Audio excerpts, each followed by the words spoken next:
This is the Business of Leadership Series Minute with your host, the best-selling author of Don't Buy a Duck and founder of MarketingStrategyHero.com, Derek Champagne. Hey, I'm excited we have Jacob Phaneuf with us today. He's a founder of Inside Out Studios.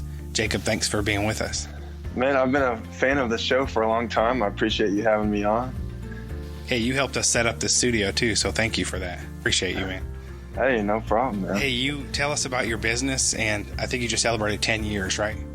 Yeah, with Inside Out Studio, it's in Northwest Arkansas here, and we do music lessons and artist development, recording and production, and we started out real small, just me teaching lessons, and 10 years later, a couple kids later, and we're still going, and we got 200 students and 13 teachers, and going well despite the circumstances. Yeah, over 200 students. I want to talk about COVID. Over 200 students, 13 teachers. I know early on, I remember when you started the company, there's always people that encourage you, and then there's other people that go, that's not going to work, right? We all have our critics and our fans. We probably should listen to both a little bit, but did you know it would grow to over 200 students this big? I mean, you keep winning best of each year, like best of studio for teaching and all these other awards. What was your mindset when you started it, and how has it surprised you? Yeah, for sure. I mean, when I started out, I'm a timid guy anyway. I'm a shy person, kind of an introvert naturally.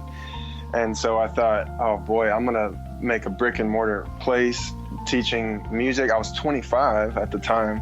So really looking back, it's just a kid, just young enough to be dumb and old enough to someone take you seriously and let you rent out a place, if you will. And I thought about competing with these stores that I grew up going to, and knowing these, teachers that were older than me, being a teenager at all the guitar shops around here. And it was fearful, but I just did it, and time, and when you stick with something long enough, things are bound to happen. It is a persistence like that too, because if you think about it, but there's more than just that, because if you think about it, think of all the teachers. We grew up in the same area. I've had music teachers. I've been in music most of my life. And there's the teachers, they're not setting up their own schools. They're working for somebody else, or they're doing other jobs, and they teach out of passion. It's hard to make a living as a music teacher, especially in Northwest Arkansas. Yeah. What else do you attribute to maybe being yes, you were smart enough and dumb enough to start it. I get that. That's me in most things I do. But what would you attribute maybe other secrets to success? I got into the idea of quote business when I was in my early 20s. I have a psychology degree which clearly isn't very business oriented. And so just the idea of owning my own business, Robert Kiyosaki and his second book, Cash Flow Quadrant, I really got into, which is, employee, self-employed, business owner, or investor. And you want to get on a certain side of the quadrant. And all those ideas were just like, I didn't learn about those growing up, and what was it? Napoleon Hill's book, Think and Grow Rich, old classic.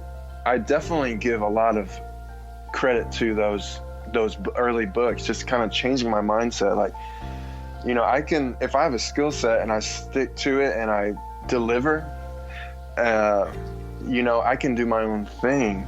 And I just, like I said, I was young enough and dumb enough to give it a shot, and I just stuck with it.